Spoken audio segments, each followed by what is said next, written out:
Hola, bienvenido a Billy. Gracias por estar aquí. Esperamos que disfrutes este contenido y que tengas un día increíble. Vamos a empezar. El peso del silencio. Primera parte.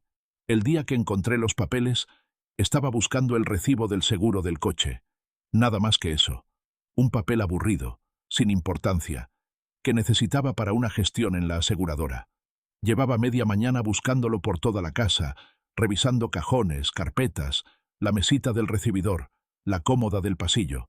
Todo en orden aparente, todo en su sitio, menos ese maldito recibo. Entonces abrí el cajón del escritorio de Rodrigo. No era la primera vez que lo hacía.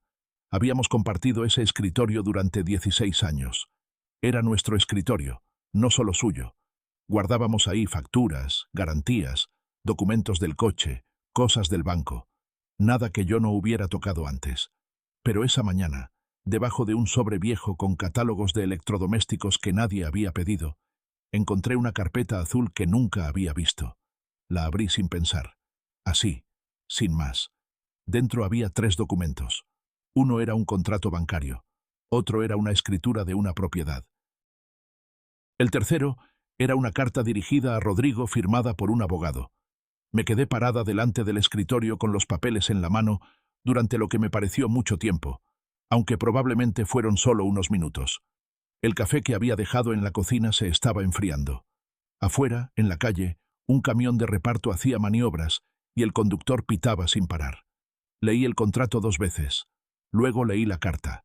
Luego lo leí todo de nuevo, más despacio, como si las palabras fueran a cambiar de significado si les daba más tiempo. No cambiaron. Mi nombre aparecía en los documentos.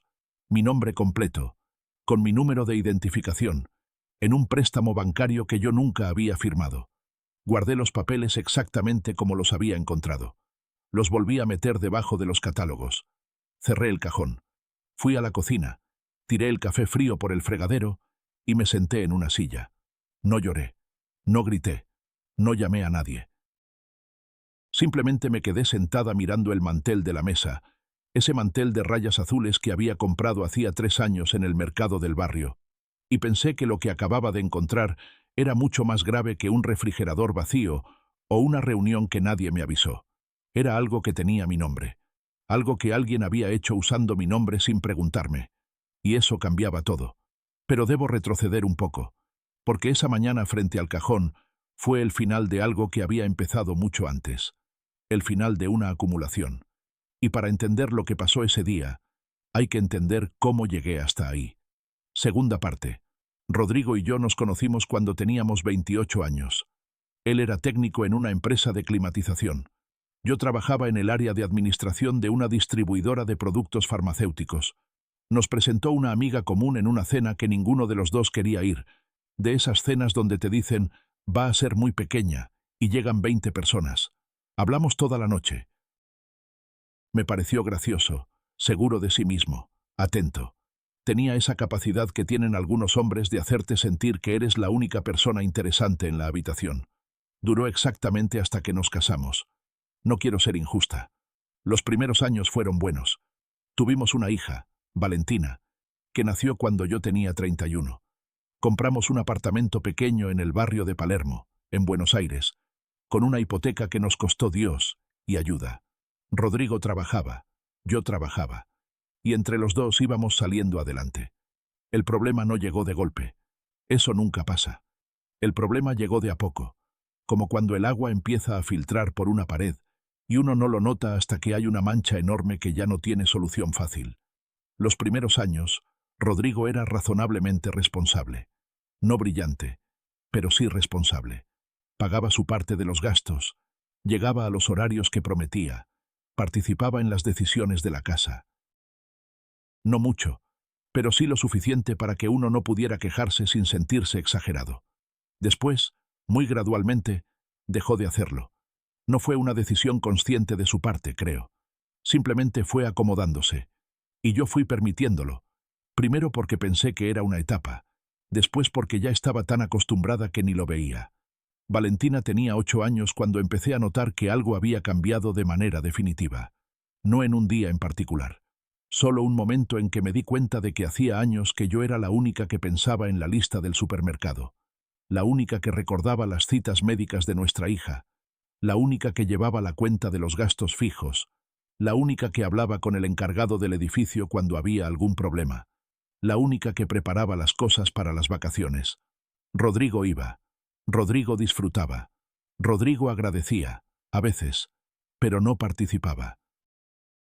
Y cuando yo lo mencionaba, él tenía una respuesta siempre lista. Vos siempre hacés todo antes de que yo pueda hacerlo. No me das espacio. Lo dijo tantas veces que durante un tiempo me lo creí. Doña Elvira, la madre de Rodrigo, vivía a 12 cuadras de nuestra casa, una distancia perfecta para aparecer cuando menos la esperabas y desaparecer cuando más la necesitabas. Era una mujer de 72 años, pequeña, con el pelo siempre teñido de un castaño que le quedaba demasiado oscuro para su edad, y una manera de hablar que sonaba dulce, pero que siempre tenía un filo. De esas personas que dicen las cosas más hirientes con una sonrisa. Su hijo era su obra maestra. Rodrigo, para ella, era perfecto. Cualquier problema en nuestra relación tenía siempre el mismo origen. Yo. Es que vos sos muy exigente, Claudia. Es que Rodrigo es así. Hay que saberlo tomar. Es que los hombres no funcionan igual que las mujeres. Hay que entenderlos. Lo decía sin mala intención, estoy segura. O al menos eso me decía yo para no volverme loca. Lo decía porque en su mundo eso era verdad. Ella había hecho toda su vida lo que le pedían sin quejarse, y le parecía que eso era lo normal, lo correcto, lo que correspondía. El problema era que yo no era ella, y que su hijo no era su marido, que al menos había sabido ser agradecido. Rodrigo simplemente lo asumía. Todo. Como si el mundo estuviera organizado para servirle. El tema del dinero empezó a complicarse cuando Valentina entró a la secundaria. Antes, con los gastos de la escuela primaria, llegábamos más o menos bien. Teníamos que cuidar, pero llegábamos. Cuando empezaron los gastos del colegio nuevo, los útiles más caros, las salidas, la ropa que una chica de 12 años empieza a necesitar de otra manera, los números comenzaron a ajustarse más. Yo propuse que revisáramos los gastos juntos, que hiciéramos un presupuesto. Rodrigo estuvo de acuerdo, con esa manera que tenía de estar de acuerdo con todo sin comprometerse con nada. Nos sentamos un domingo a la mañana con un cuaderno y una taza de café cada uno.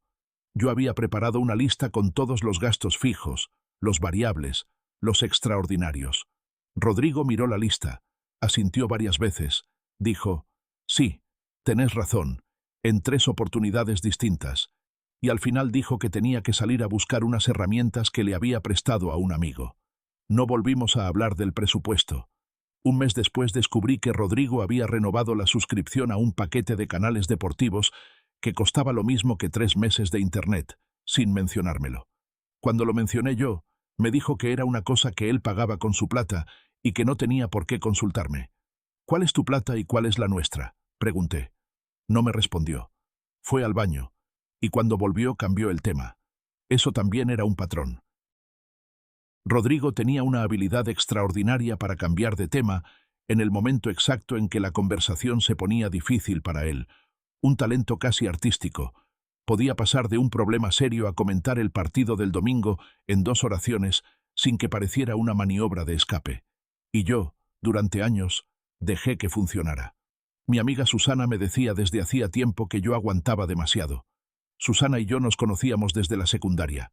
32 años de amistad, lo cual significaba que se habían visto los peores momentos de las dos, sin que eso nos rompiera.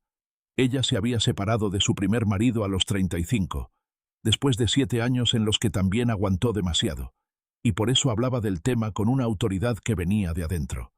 El problema con mujeres como vos y como yo, me dijo una tarde mientras caminábamos por el parque de Palermo, es que somos muy buenas administrando el dolor. Lo distribuimos, lo hacemos manejable. Y eso nos hace pensar que no es tan grave cuando en realidad lo que pasa es que somos muy resistentes. Yo le dije que las cosas no estaban tan mal. Me miró con esa expresión que tenía cuando sabía que yo estaba mintiendo, pero decidí a no pelear. Está bien, dijo, pero acordate lo que te digo. Me acordé. Muchas veces.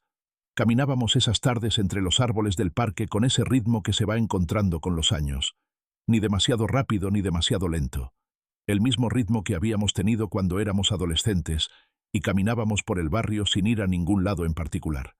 Hay pocas cosas más cómodas que caminar con alguien con quien no tenés que hacer esfuerzo para nada, ni para hablar, ni para callar. Susana no odiaba a Rodrigo. Eso era importante. No era de esas amigas que apenas ven un problema en una relación, ya están pidiendo la separación como si fuera la solución a todos los males. Era más sutil que eso. Solo me hacía preguntas. Las preguntas correctas en el momento correcto. ¿Cuándo fue la última vez que Rodrigo te preguntó cómo estabas? No cómo estaba la casa o cómo estaba Valentina, sino vos. Me quedé pensando esa vez más de lo que debería haberme llevado a responder. No me acordás, dijo Susana con calma. No es que no me acuerde, dije. Es que estoy buscando. Eso es lo mismo. Caminamos otro rato en silencio. Un hombre mayor pasó con dos perros enormes que tiraban en direcciones distintas, y Susana los miró y dijo, «Eso parece una metáfora de algo». Y nos reímos las dos, y por un momento, todo se sintió más liviano. Valentina, mi hija, a los 14 años ya entendía más de lo que yo hubiera querido que entendiera. Los chicos de esa edad son observadores. Miran todo, registran todo. Saben cuándo algo no está bien aunque nadie se los diga. Valentina había crecido viendo a su madre haciendo todo y a su padre recibiendo todo, y aunque nunca lo dijo con esas palabras, yo lo notaba en ciertos gestos suyos, en cómo a veces me miraba cuando yo me quedaba lavando los platos mientras Rodrigo veía televisión, en cómo agarraba su plato sin que yo se lo pidiera y lo llevaba a la cocina. Un día me dijo, mientras me ayudaba a doblar ropa, «Mamá, ¿vos sos feliz?» Tenía 14 años. Me lo preguntó con esa seriedad tranquila que tienen los adolescentes cuando se ponen en modo adulto. Le dije que sí, que estaba bien, que tenía cosas que mejorar como todo el mundo, pero que estaba bien. Me miró de la misma manera que Susana. Esa noche, cuando me acosté, me pregunté cuántas personas de mi vida me habían mirado así, con esa mezcla de cariño y preocupación y algo que no era exactamente lástima pero que se le parecía un poco. Trabajaba en la distribuidora desde hacía 14 años. Había entrado como asistente administrativa cuando tenía 31, con Valentina recién nacida y una situación económica que nos exigía que los dos trabajáramos. Fui ascendiendo de a poco, con mucha paciencia y mucho esfuerzo, hasta llegar a coordinar el área de cuentas de clientes medianos, que era una tarea que implicaba manejar relaciones comerciales con unas 80 empresas de manera regular. Me gustaba mi trabajo. Eso era algo que a veces me sorprendía cuando me ponía a pensarlo. No era glamoroso. Era trabajo de oficina, de planillas, de llamados telefónicos, de resolver problemas que en el fondo eran siempre el mismo problema con distintas formas. Pero me gustaba porque era mío, porque en la oficina nadie me subestimaba, nadie me interrumpía cuando hablaba, nadie tomaba decisiones por encima de mí o sin consultarme. Hay algo que las personas que nunca trabajaron fuera del hogar no siempre entienden. El trabajo, cuando uno lo elige y lo hace bien, no es una carga. Es un espacio donde uno existe de manera diferente, donde uno tiene un nombre que no es el de nadie más, ni la esposa de, ni la mamá de, solo uno mismo, con lo que sabe hacer y la manera en que lo hace. Yo tardé años en poder articular eso con palabras, pero lo sentía cada mañana cuando entraba al edificio y saludaba a la recepcionista y subía al tercer piso y me sentaba en mi escritorio y empezaba a revisar los pendientes del día. Había un orden ahí, un sentido de que las cosas que yo hacía importaban y se notaba cuando las hacía bien. Mi jefa directa era una mujer llamada Patricia, de 56 años, que había construido toda su carrera ahí desde cero y que tenía una manera de gestionar los equipos que yo siempre admiré. Muy directa, muy justa, sin favoritismos ni dramas innecesarios. Patricia sabía que yo era confiable. No me lo decía seguido, porque no era de las que elogiaban mucho, pero lo demostraba en la manera en que me asignaba los proyectos difíciles. Cuando había un cliente complicado, llegaba a mi escritorio. Eso me bastaba. Ese año habían llegado a la empresa unos cambios importantes. La distribuidora estaba expandiendo sus operaciones al mercado de clínicas y sanatorios privados, que hasta entonces no habíamos trabajado casi, y necesitaban armar un equipo específico para desarrollar esas cuentas. Patricia me llamó a su oficina un martes de agosto. Era una oficina pequeña, sin ventana al exterior, con una planta en la esquina que nunca tenía agua suficiente y siempre sobrevivía igual. La quería por eso. Me senté frente a su escritorio y ella me miró con esa expresión suya de cuando tenía algo importante que decir. «Quiero proponerte algo», dijo. «Quiero que coordines el nuevo equipo de cuentas clínicas. No es solo una coordinación operativa. Implica participar en las reuniones con los laboratorios proveedores, que hasta ahora nosotros no hacíamos, y coliderar el proceso de licitaciones con el área de compras». «Es un salto importante». No respondí de inmediato. La miré. «¿Cuánto tiempo tengo para pensarlo?», pregunté.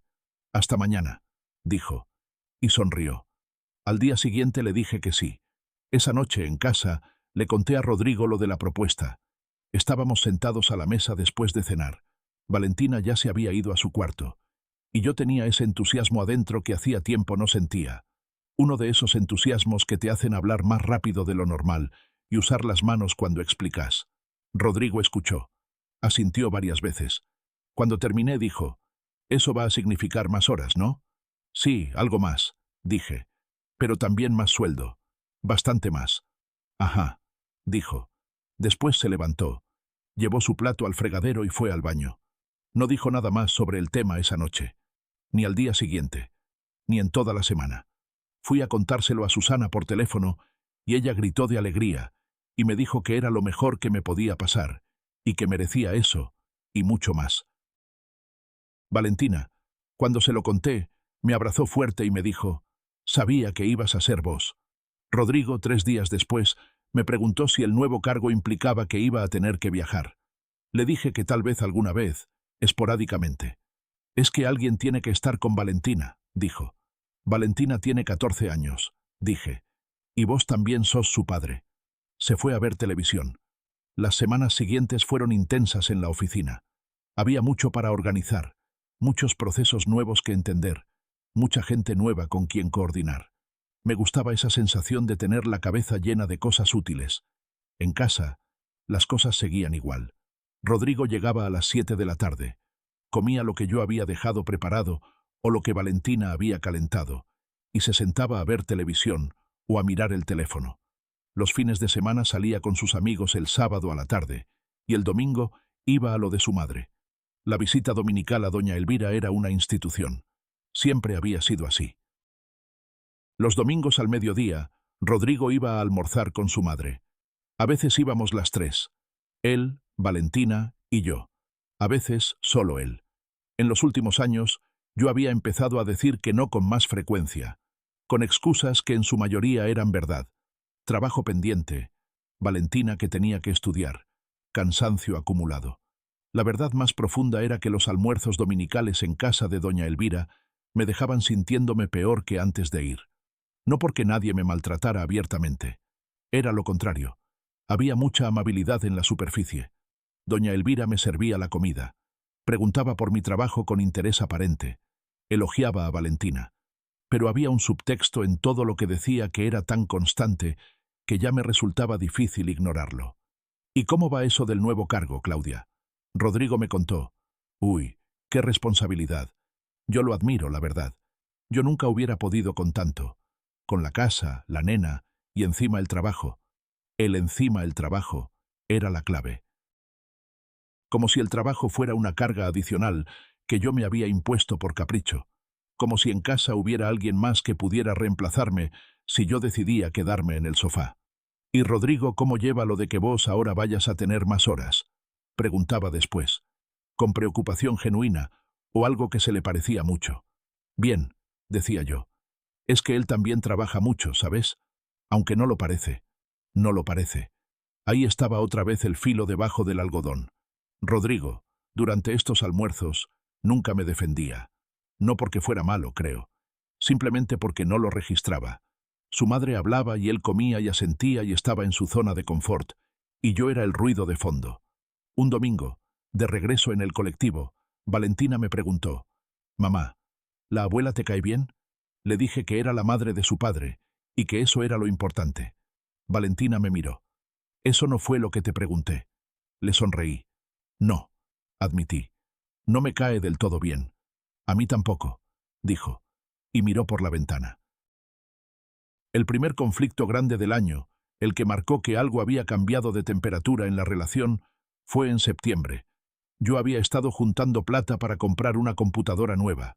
La mía tenía 6 años y empezaba a fallar en momentos críticos, lo cual era un problema serio ahora que tenía más responsabilidades en el trabajo.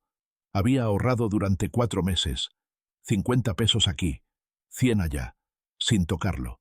Era mi plata, de mi sueldo, para una necesidad concreta mía. Un sábado al mediodía, cuando abrí la carpeta donde guardaba el dinero en efectivo, faltaba exactamente la mitad. Fui a buscar a Rodrigo. Estaba en el living viendo un partido. ¿Sabes algo del dinero de mi carpeta azul?, pregunté. No apagó la televisión. Ah, sí. Tomé prestado. Te devuelvo la semana que viene. Lo miré. ¿Cuándo pensabas decirme? Ahora te lo estoy diciendo. ¿Y para qué? Para arreglar el freno del coche. Era urgente. ¿Y no podías pedírmelo antes de agarrarlo? Estabas trabajando. No quería molestar. Esa respuesta tan perfectamente construida para convertirse en irrefutable.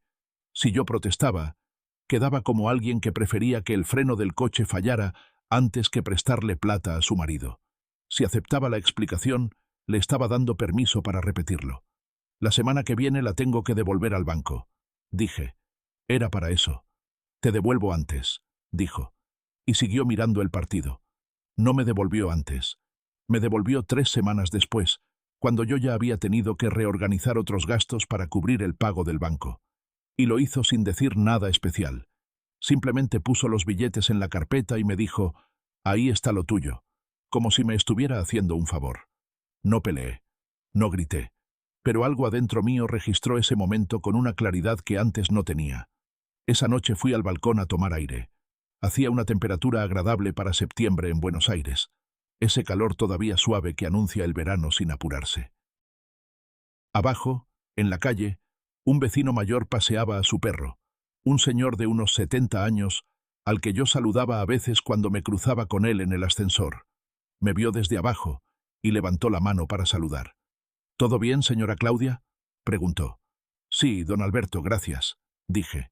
Asintió y siguió caminando con su perro, y pensé en lo que Susana me había dicho una vez, que los vecinos mayores son los mejores termómetros de un barrio porque han visto pasar tantas historias que ya no se equivocan al leer los gestos.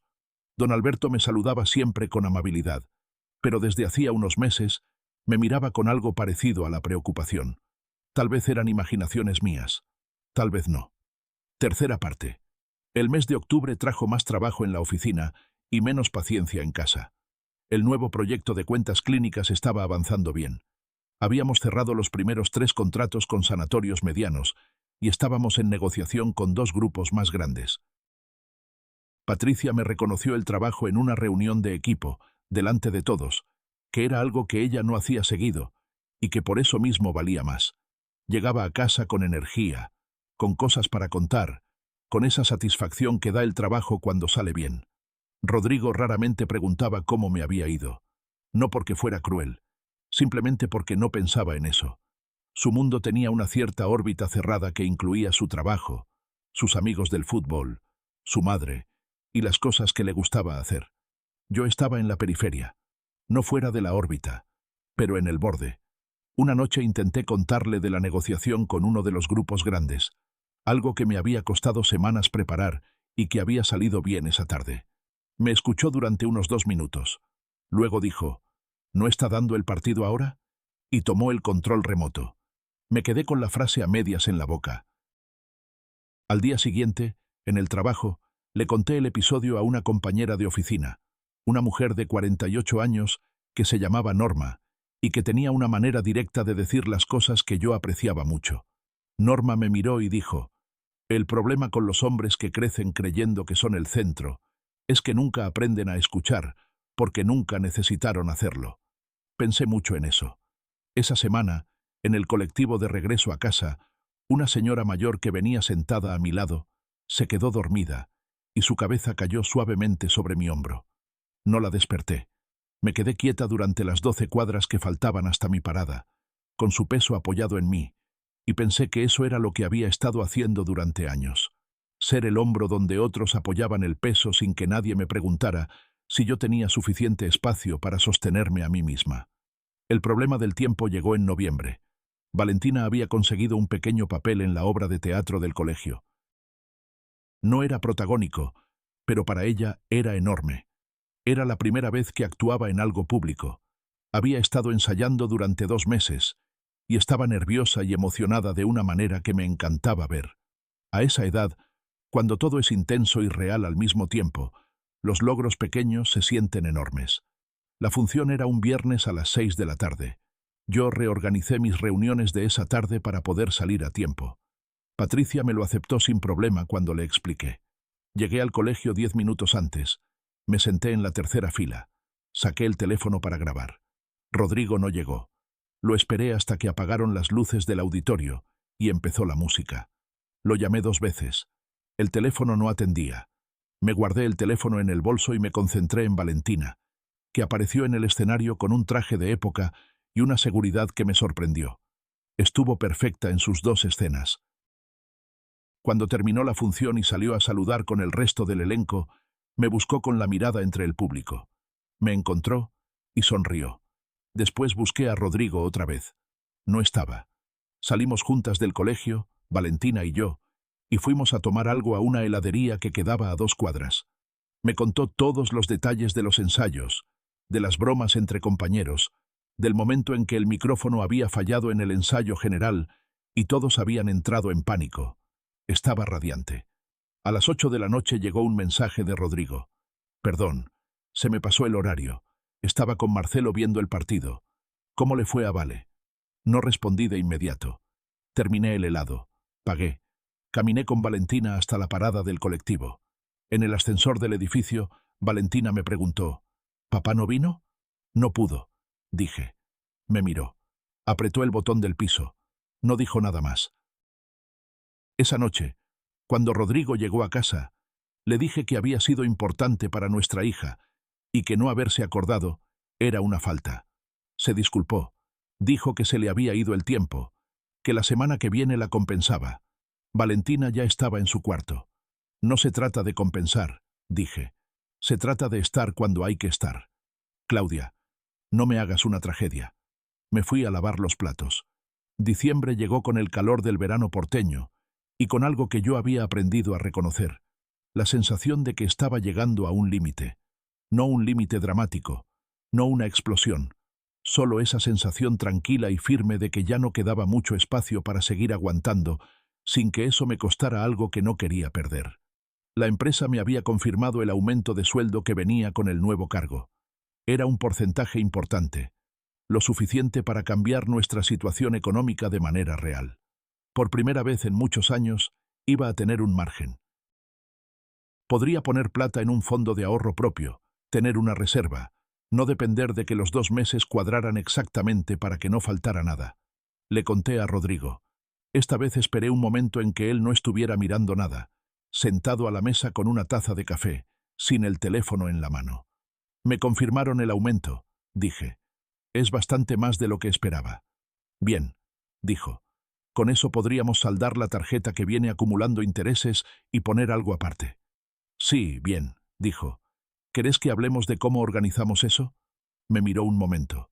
Vos sabés de eso mejor que yo. Y esa frase que parecía un elogio era exactamente el problema. Vos sabés de eso mejor que yo era la manera en que Rodrigo decía que no quería involucrarse. Era la forma elegante de seguir sin responsabilizarse de nada, mientras yo tomaba todas las decisiones que luego él disfrutaba. Asentí. Tomé mi café. No dije nada más. Esa tarde, en el mercado del barrio, mientras elegía tomates, se me acercó don Alberto, el vecino del piso 11, que también estaba haciendo las compras. Señora Claudia, buen día. Don Alberto, ¿cómo está? Se puso a elegir cebollas a mi lado. Después de un momento dijo, ¿sabe qué aprendí con los años? Que las personas que hacen todo solas no es porque sean más capaces que los demás. Es porque los demás aprendieron que ella siempre va a hacerlo. Lo miré. No me haga caso, dijo. Estoy viejo y me pongo filósofo en el supermercado. Y siguió caminando con su changuito. Me quedé con los tomates en la mano un buen rato. Cuarta parte. La Navidad de ese año fue en casa de doña Elvira. Todos los años alternábamos. Un año en nuestra casa, el siguiente en la de ella. Ese año le tocaba a ella. Eso significaba cocina de doña Elvira, horarios de doña Elvira, comentarios de doña Elvira. Habíamos confirmado la fecha con semanas de anticipación. El 24 de diciembre, a las 8 de la noche, yo había prometido llevar el postre. Me había pasado el día 24 horneando una tarta de manzana, que era el postre favorito de Rodrigo desde siempre, algo que él mismo me había pedido que hiciera. Valentina me ayudó, y pasamos la tarde entre harina y canciones navideñas en la radio de la cocina, que era una radio vieja con antena que yo me negaba a reemplazar, porque tenía una sonoridad que los parlantes Bluetooth nunca van a poder imitar. A las 6 de la tarde, con la tarta lista y la casa en orden, le avisé a Rodrigo que en una hora salíamos. «Ah», dijo, «¿no vamos mañana?» Lo miré. «El 24 es hoy». «¿El 24 ya?» «Rodrigo, es Navidad». «Sí, pero yo le dije a Marcelo que íbamos a pasar a saludar antes». «¿Cuándo le dijiste eso?» «Esta semana». «¿Sin avisarme?» «No te avisé porque pensé que había tiempo». Respiré. «Llámalo y decile que van mañana». «Es que prometí...» «Rodrigo», hablé despacio. «Prometiste ir a la cena de tu madre hace un mes. Eso fue primero». Llamó a Marcelo con cara de víctima y suspiros. Después nos fuimos los tres a lo de doña Elvira. La cena estuvo bien en la superficie. Doña Elvira había cocinado demasiado, como siempre. Había otro tío de Rodrigo, un primo con su novia nueva, un vecino de doña Elvira que siempre aparecía en estas cenas y cuyo nombre yo seguía sin recordar. Se habló de todo y de nada. La tarta de manzana fue un éxito. En el momento en que doña Elvira y yo estábamos solas un minuto en la cocina, lavando las copas, me dijo sin levantar la vista del fregadero: «Claudia, ¿vos estás bien? Te noto como tensa». «Estoy bien, doña Elvira. Es que Rodrigo me comentó que estás muy ocupada con el trabajo nuevo, que ya casi no estás en casa». Lo dijo con una suavidad que no tenía nada de suave. «Estoy bastante presente», dije. «El trabajo tiene sus horas, como siempre». «Claro, claro», dijo. «Pero los hombres necesitan sentir que el hogar es una prioridad. No te lo digo como crítica, Claudia. Te lo digo porque te quiero bien». Sequé las copas en silencio. Volví al comedor. Esa noche, de vuelta en casa, con Valentina dormida y Rodrigo roncando, me quedé despierta un buen rato. Pensé en la frase de doña Elvira: «Los hombres necesitan sentir que el hogar es una prioridad». Y pensé: ¿y las mujeres? ¿Qué necesitan las mujeres? ¿Quién se preocupa por eso? No lloré. Solo me quedé mirando el techo oscuro hasta que me quedé dormida. Quinta parte.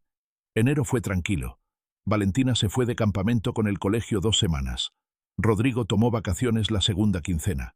Yo tomé solo una semana, porque el proyecto nuevo no me daba mucho margen. Esa semana de vacaciones fue la semana de la reunión familiar.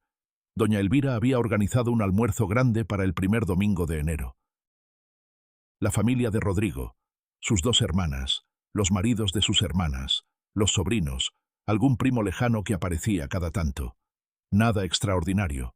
Una reunión anual que a veces se hacía en lo de ella y a veces en algún otro lado. La novedad de ese año era que la reunión iba a ser en nuestra casa.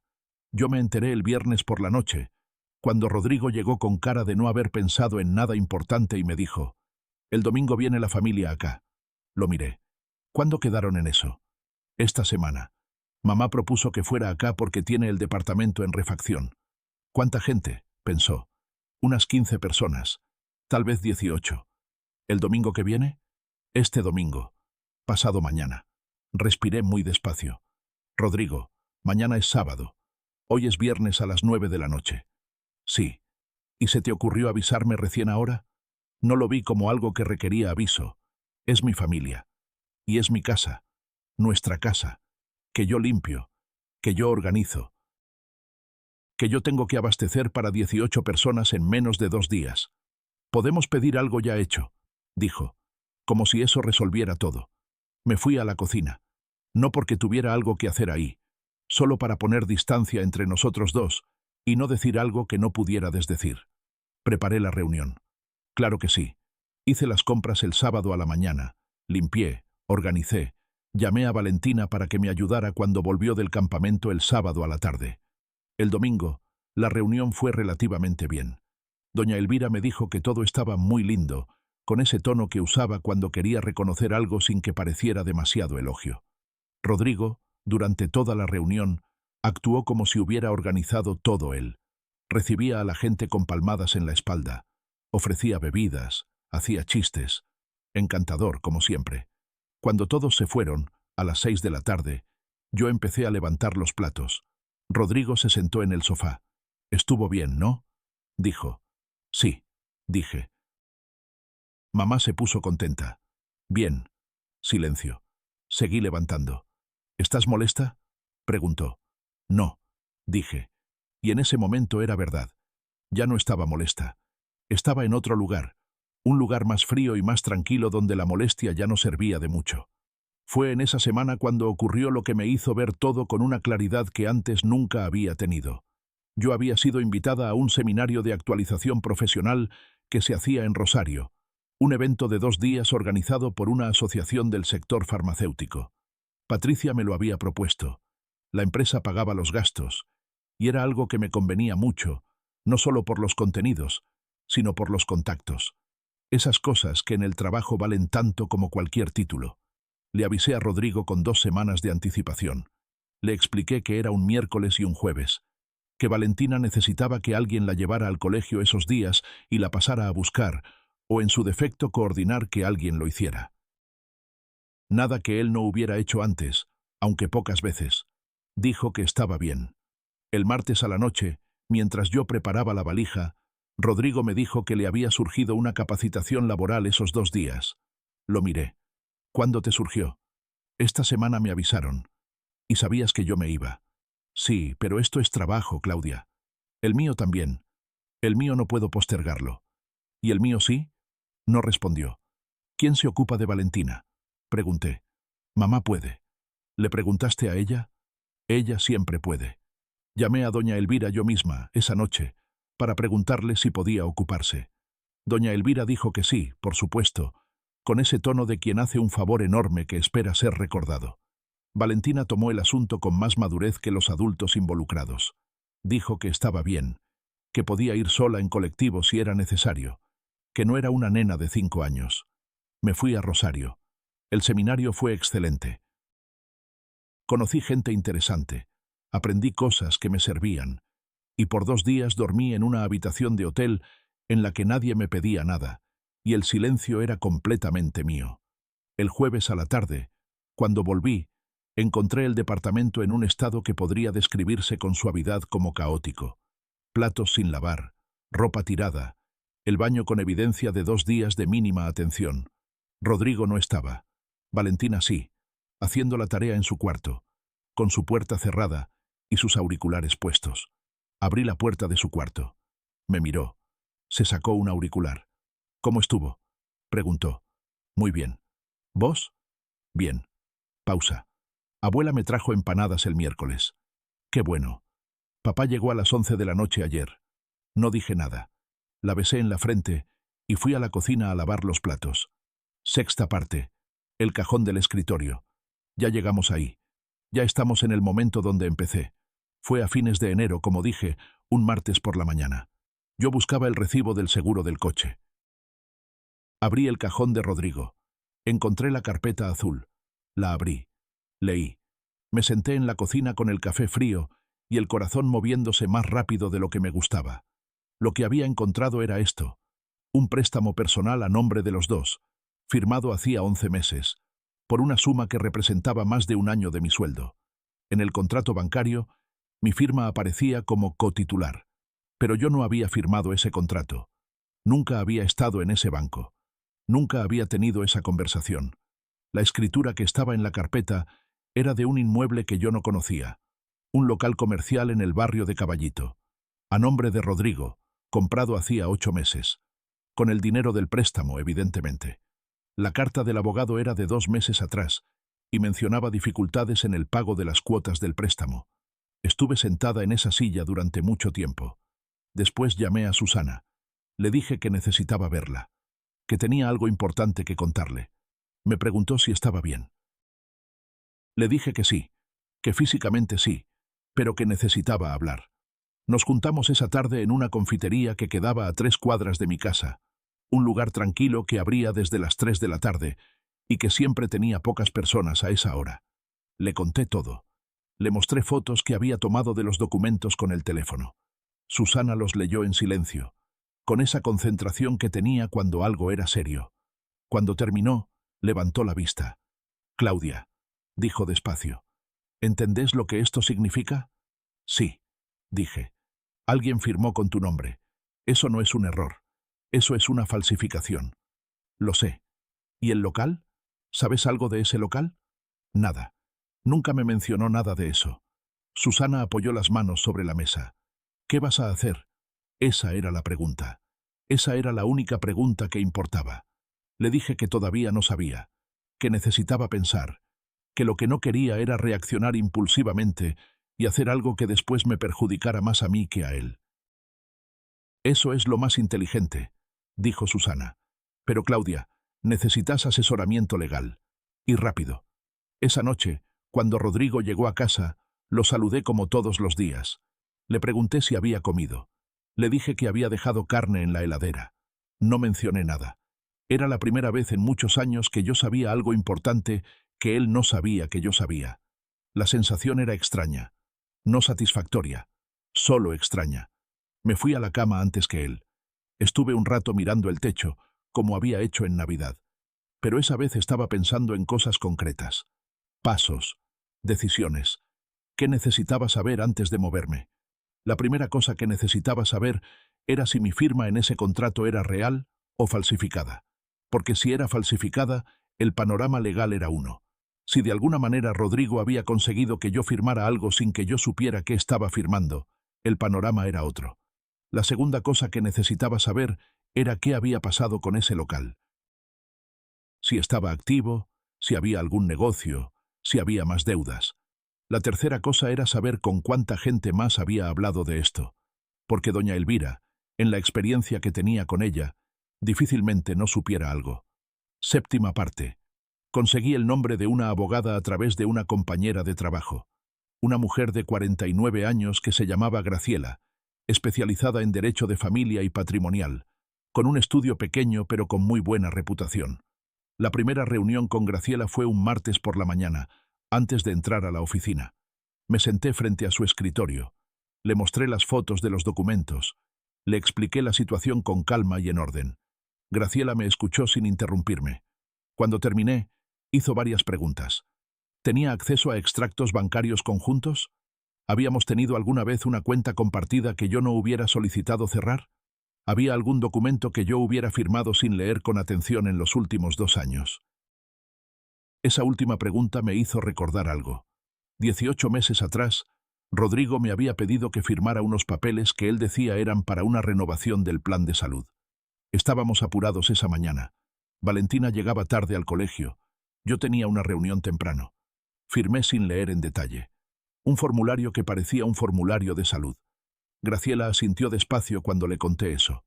«No me sorprende», dijo. «No es infrecuente. Necesito que me des acceso a todos los documentos originales que puedas conseguir. Y necesito que por ahora no le digas nada a él ni a nadie de su entorno». «¿A nadie?», pregunté. «A nadie», repitió. «Hasta que sepamos exactamente qué firmaste, cuándo y cómo. Después decidimos». Salí del estudio de Graciela con una sensación que no sabía bien cómo describir. No era alivio exactamente. Era algo parecido a la sensación de que por primera vez en mucho tiempo alguien estaba de mi lado de manera profesional. Alguien que no me conocía, que no tenía historia conmigo, que miraba los papeles con ojos limpios y me decía, «Esto no está bien». Esa semana busqué extractos bancarios, busqué carpetas, busqué documentos. Rodrigo no estaba en casa de día, así que tenía tiempo. Fui con cuidado, sin desordenar nada, sin dejar señales de que había buscado. Encontré más cosas. Una tarjeta de crédito que yo no sabía que existía, a nombre de los dos, con un estado de cuenta que mostraba gastos de los últimos 14 meses. Gastos que yo no había hecho. Restaurantes, compras, 2 pagos a una empresa que no reconocía, una nota manuscrita con el nombre de otra persona y un número de teléfono que aparecía también en el estado de cuenta. No saqué conclusiones precipitadas. Hice fotos. Las mandé a Graciela por el canal seguro que ella me había indicado. La conversación con doña Elvira ocurrió sin que yo la planeara. Fue un miércoles al mediodía, cuando ella llamó a casa con la excusa de preguntar si Rodrigo había encontrado unos documentos del seguro del auto que ella decía haberle dado. Rodrigo no estaba. Atendí yo. Hablamos un minuto de los documentos. Después hubo un silencio breve, de esos silencios que tienen peso. ¿Rodrigo te contó lo del local?, preguntó. Fue así de directo, sin preámbulo. Me quedé un segundo en silencio también. ¿Qué local?, pregunté. Otro silencio. Más largo. Ah, dijo. Entonces no te contó. ¿Qué es lo que tendría que haberme contado, doña Elvira? Silencio largo. Mira, eso es entre ustedes. Yo no me meto. Pero usted lo sabe, dije. No respondió de inmediato. Después dijo, sé que tuvo una idea de negocio, que quería poner algo, que tomó un crédito. Pausa. Yo le dije que hablara con vos. ¿Cuándo le dijo eso? Hace tiempo. ¿Cuánto tiempo? Silencio. Claudia, esto es mejor que lo hablen ustedes dos. Estoy de acuerdo, dije. Gracias, doña Elvira. Colgué. Me quedé sentada en el sillón del living durante un buen rato con el teléfono en la mano. Doña Elvira lo sabía. Lo había sabido. Y no me había dicho nada. Me preocupaba más por si el hogar era mi prioridad, que por si su hijo estaba tomando créditos con mi firma sin decirme. No me enojé con ella. No tenía sentido. Era quien era. Hacía lo que siempre había hecho. Proteger a su hijo. El problema no era ella. Octava parte. Graciela tardó 2 semanas en tener un panorama claro. La reunión que tuvimos el primer viernes de febrero fue larga. Yo entré a su estudio a las 5 de la tarde y salí a las 7:30. Graciela me explicó todo con paciencia y con precisión, sin endulzar nada pero sin dramatizar tampoco. Antes de que empezara a hablar, me trajo un vaso de agua. No sé por qué ese detalle tan simple me quedó grabado. Tal vez porque hacía tiempo que en los momentos importantes nadie me preguntaba si yo necesitaba algo. La firma del contrato bancario era mía. Eso fue lo primero que aclaró. Los peritos calígrafos que ella consultó informalmente determinaron que la firma era auténtica, lo cual significaba que Rodrigo no había falsificado mi firma, sino que de alguna manera había conseguido que yo firmara sin entender qué estaba firmando. El formulario de los 18 meses atrás, lo más probable.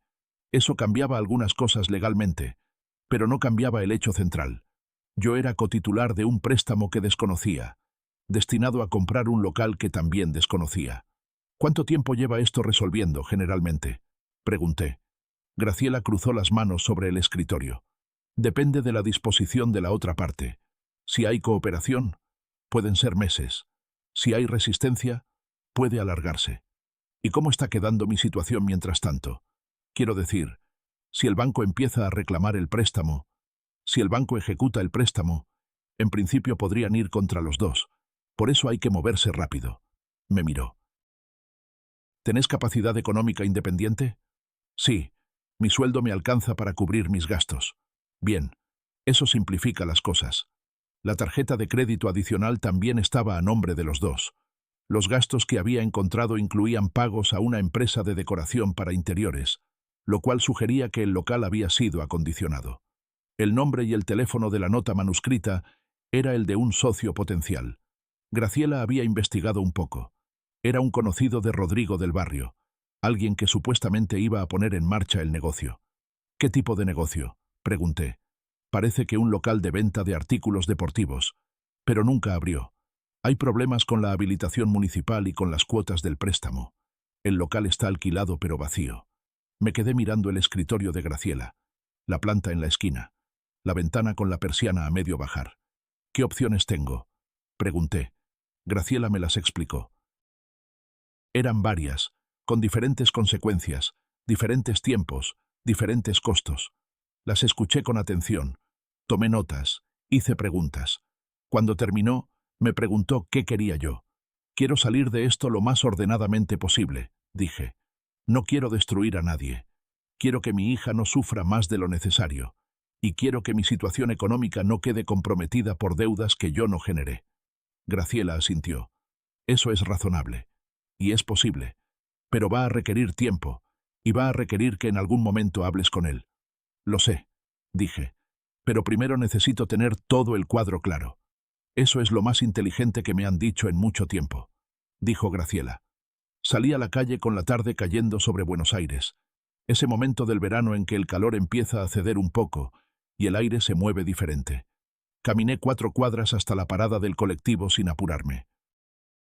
Necesitaba moverme, que el cuerpo hiciera algo mientras la cabeza procesaba todo lo que acababa de escuchar. La conversación con Rodrigo ocurrió un sábado al mediodía. Valentina estaba en lo de una amiga. La casa estaba tranquila, con ese silencio de los sábados de verano en Buenos Aires, cuando el calor aplasta un poco todo y la gente se mueve más despacio. Rodrigo estaba en el living, con una cerveza y el teléfono. Me senté frente a él, en el sillón de enfrente, con las manos en la falda. «Necesito que hablemos de algo importante», dije. Me miró. Algo en mi tono le indicó que esto no era una conversación rutinaria. Lo vi en su cara, una pequeña tensión alrededor de los ojos. «¿Qué pasó?», preguntó. Encontré la carpeta azul en el escritorio. Silencio. «La del préstamo», dije. Rodrigo dejó la cerveza sobre la mesa. No dijo nada. Y la escritura del local en caballito. Más silencio. Y el estado de cuenta de la tarjeta de crédito que yo no sabía que existía. Rodrigo se frotó la cara con las 2 manos. Ese gesto suyo de cuando algo lo superaba. «Claudia, escúchame», dijo. «Te estoy escuchando. Iba a contarte. Necesitaba que las cosas se estabilizaran un poco antes de contarte. ¿Cuánto tiempo llevas pensando en contarme?» Pausa. «Varios meses». «¿Cuántos?» «Tal vez 8, 9. 9 meses. Casi un año». «Rodrigo», dije. «Usaste mi nombre para sacar un préstamo sin decirme. Fue para un proyecto que iba a beneficiarnos a los dos, que nunca me consultaste, porque sabía que ibas a decir que no». «Exactamente. Porque era mi derecho decir que no». Se levantó. Empezó a caminar hacia la ventana. «El local no está funcionando», dije. Se detuvo. «¿Cómo sabes eso?» «Porque busqué información». Silencio largo. «Las cuotas están en mora», dije. «El local está vacío. Y yo soy cotitular de un préstamo que no pedí y del que no sabía nada». Rodrigo se volvió hacia mí. Tenía esa expresión que yo había visto muchas veces, la que usaba cuando se sentía acorralado y buscaba la salida que le diera menos responsabilidad. «Claudia, me equivoqué. Lo reconozco, pero tampoco es para hacer de esto un drama legal. Ya fui a ver a una abogada». Eso sí lo golpeó. Lo vi en la manera en que abrió la boca y la cerró sin decir nada. «¿Una abogada?», dijo finalmente. «Sí. ¿Por qué no me lo dijiste antes de ir a una abogada?» «Porque necesitaba saber qué había firmado antes de hablar con vos». Silencio. «Rodrigo, escúchame». Me puse de pie también. No para confrontar, sino porque sentí que necesitaba estar parada. «No estoy buscando destruirte. No quiero hacerte daño. Pero lo que encontré es serio, y no lo puedo ignorar». «¿Qué es lo que querés?», preguntó, con una frialdad que me resultó nueva. «Quiero que regularicemos la situación del préstamo. Quiero entender qué pasa con el local y qué va a pasar con esa deuda. Y quiero que hablemos de verdad sobre cómo seguimos». No dije nada más. Me fui a la cocina. Puse el hervidor. Esperé el agua. Rodrigo estuvo callado mucho tiempo. Después escuché que llamaba a alguien por teléfono. No sé a quién. Tal vez a su madre. Tal vez al socio del local. Tal vez a alguien más. Me preparé el mate y fui al balcón. 9ª parte. Las semanas siguientes fueron las más difíciles. No porque hubiera gritos ni escenas, sino porque el silencio que llenó la casa era de una especie que nunca habíamos tenido. No era el silencio cómodo de la rutina. Era el silencio de 2 personas que saben que algo se rompió y ninguna sabe bien cómo seguir. Rodrigo habló con un abogado propio. Me enteré por él mismo, que me lo dijo con un tono defensivo como si yo hubiera declarado la guerra por haberme asesorado primero. Valentina notó el cambio de ambiente. Una tarde me dijo: «¿Están peleados ustedes dos?». Le dije que teníamos un problema que estábamos intentando resolver. «¿Se van a separar?», preguntó. con una calma que me partió el corazón. No lo sé, dije. Lo que sé es que cualquier decisión que tomemos, vos siempre vas a estar primero para los dos. Asintió. Ok. Y siguió con la tarea. Susana me llamaba seguido. Me escuchaba, me hacía preguntas. No me decía qué tenía que hacer. Era exactamente lo que necesitaba. Graciela avanzó con los trámites. El proceso para que yo fuera excluida de la titularidad del préstamo era posible, pero requería la cooperación de Rodrigo, que tuvo que sentarse con su abogado y el mío en una reunión formal. Fue una reunión tensa que duró 2 horas. Rodrigo no me miró durante la mayor parte del tiempo. Al final de esa reunión, su abogado le dijo algo en voz baja. Rodrigo asintió. Después se dirigió a Graciela. ¿Qué necesitamos para que Claudia quede fuera del préstamo? Graciela lo explicó. Rodrigo aceptó las condiciones. No fue fácil para él. Implicaba asumir la deuda completa a nombre propio, lo cual significaba un refinanciamiento complicado y probablemente vender el local para cubrir lo que quedaba. El socio no quiso continuar el proyecto. El sueño del local deportivo murió sin haber abierto las puertas. ¿Lo sentí por él? Sí. En cierta parte mía que todavía recordaba quién había sido al principio, lo sentí. ¿Eso cambiaba lo que había hecho? No.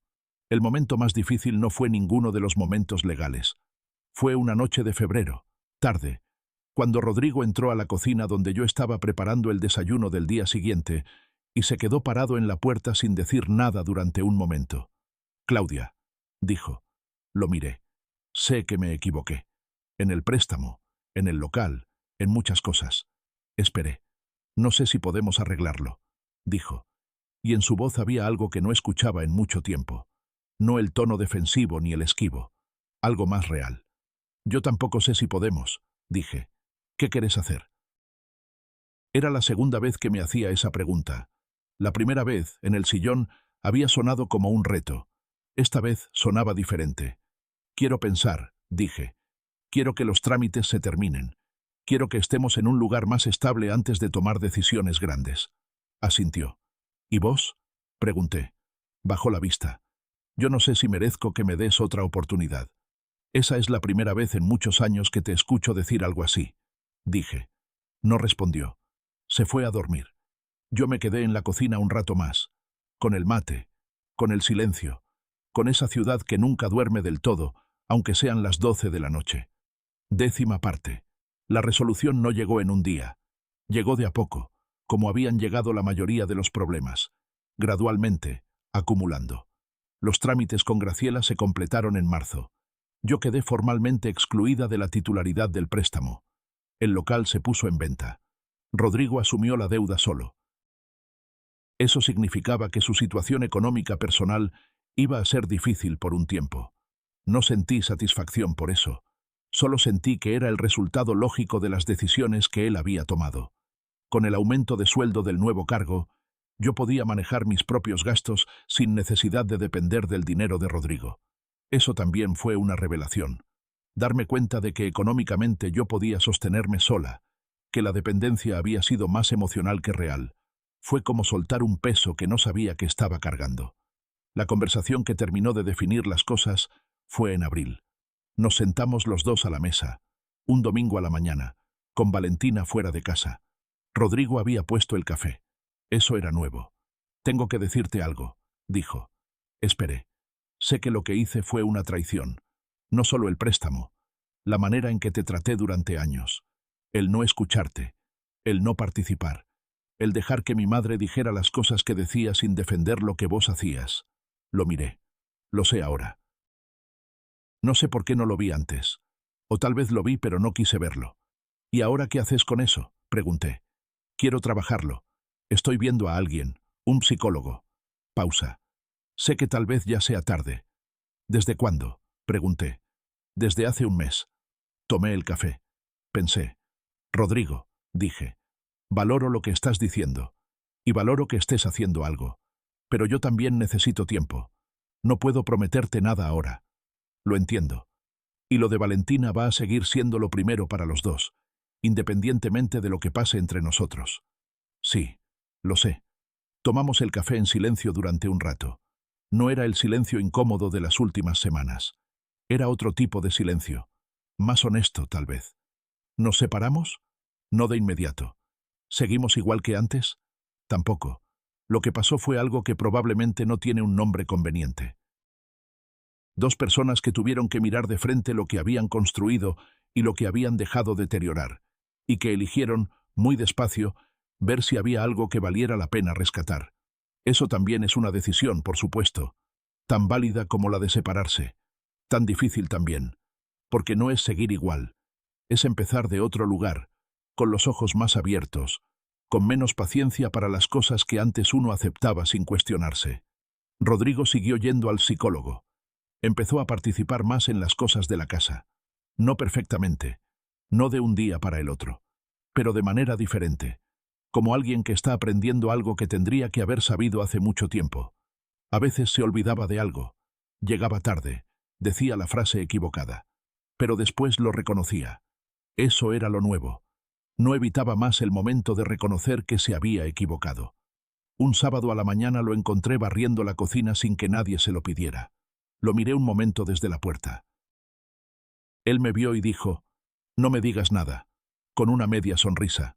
No iba a decir nada, dije, y seguí hacia la heladera a buscar el jugo. Son esos momentos pequeños los que van cambiando el peso de una relación. No los gestos grandes, no los discursos, los momentos pequeños, acumulados de a poco, en la dirección correcta. Doña Elvira lo llamaba para quejarse. Un día Rodrigo le dijo, con ella al teléfono y yo pasando por el pasillo, que él tenía que resolver sus propios problemas y que si no le gustaba cómo lo hacía, podía decírselo directamente a él, pero que dejara de hablar de Claudia. No sé lo que dijo ella, solo escuché lo que dijo él. Fue breve, fue firme. Después colgó, me miró. No dijo nada. Siguió leyendo su libro. Era poco, pero era algo que en 15 años nunca había pasado. Doña Elvira y yo seguimos viéndonos en ocasiones familiares. Ella siguió siendo quien era. Los comentarios pasivo-agresivos, la manera de acomodar las conversaciones para que siempre terminaran justificando a su hijo. Pero algo cambió también en mí. Ya no la escuchaba de la misma manera. Antes sus palabras me llegaban y se instalaban. Me pasaba horas rumiando lo que había dicho. Ahora escuchaba, asentía, y después seguía con mi vida. El veneno no me entraba igual cuando yo estaba parada en un lugar más firme. Valentina. Al final del año entró a la universidad. Eligió comunicación social, lo cual no me sorprendió para nada. La chica que a los 14 años me hacía preguntas con la precisión de una periodista era perfectamente coherente. La noche anterior al primer día de clases, mientras yo le ayudaba a preparar la mochila, me preguntó, «¿Vos cómo sabías lo que querías hacer?» «No siempre lo supe», le dije. «A veces me fui dando cuenta de a poco». «¿Y cuando alguien te hacía dudar?» La miré. «Aprendí que dudar está bien. El problema es cuando dejas que los demás duden por vos», asintió. Lo guardó en algún lugar suyo. Susana y yo seguimos haciendo las caminatas los sábados por el parque. Las seguimos haciendo ahora, varios años después, con el mismo ritual. Caminamos 40 minutos, nos sentamos en un banco si hay sol, tomamos agua. Un sábado me preguntó, ¿cambió algo? ¿De verdad? Le dije que sí, que no todo, pero sí algo fundamental. ¿Qué cambió?, preguntó. Que yo dejé de aguantar porque era lo que tocaba y empecé a decidir porque era lo que quería. Me miró un momento. Esa es la diferencia, dijo. Sí, dije. Esa es la diferencia. Don Alberto se mudó a otro barrio el año siguiente. Lo vi el día que los del departamento de administración del edificio pusieron el cartel de «Se alquila» en la puerta de su piso. Estaba en la vereda con 2 cajas y una planta que no cabía bien en el coche de su hija. Le di una mano con las cajas. Me agradeció. Mientras esperábamos que la hija volviera de estacionar, me dijo, «¿Sabe lo que le deseo, señora Claudia?» «¿Qué, don Alberto?» «Que siga durmiendo tranquila». Lo miré. Nunca le había contado nada de lo que había pasado. Nunca le había dicho nada concreto. Solo los saludos en el ascensor, la vez que coincidimos en el supermercado, las pocas veces que cruzamos palabras desde la vereda. «¿Por qué me desea eso?», pregunté. Me miró con esa calma de los viejos que ya vieron muchas historias. «Porque me parece que por un tiempo no lo hizo», dijo. «Y porque ahora sí». Llegó la hija con el coche. Se despidió con un apretón de mano y se fue. Me quedé en la vereda un momento, mirando el coche alejarse, con el sol de la tarde en la cara y el ruido tranquilo del barrio alrededor. No termino esta historia diciendo que todo salió perfecto, porque no salió perfecto. Las cosas nunca salen perfectas. Salieron reales. Rodrigo y yo seguimos juntos, con una relación que no es la misma de antes y que todavía no sé bien qué nombre tiene. Es una relación de dos personas que tuvieron que aprender a conocerse de nuevo, con todos los años de historia encima y con la conciencia de que esa historia tiene partes que duelen. Mi trabajo siguió creciendo. El área de cuentas clínicas se convirtió en una de las más importantes de la distribuidora. Patricia me lo reconoció una vez más, en una reunión de fin de año, con esa economía suya de palabras que hacía que cada una valiera más. Valentina está estudiando, creciendo, haciéndose. Me pregunta cosas, me cuenta cosas. Eso vale más de lo que puedo explicar. Y yo estoy en ese lugar donde la tranquilidad no viene de que nada malo pueda pasar, sino de saber que si algo malo pasa, yo tengo recursos para manejarlo. Eso es lo que cambió más profundamente. No que dejé de aguantar. No que me volví dura. No que aprendí a vengarme de nadie. Aprendí que el silencio que cargaba no era paz, era resignación. Y que la diferencia entre las dos es enorme, aunque desde afuera se parezcan. La paz es lo que queda cuando uno toma decisiones que son verdaderamente suyas. Lo demás es solo peso. Y el peso, en algún momento, hay que soltarlo.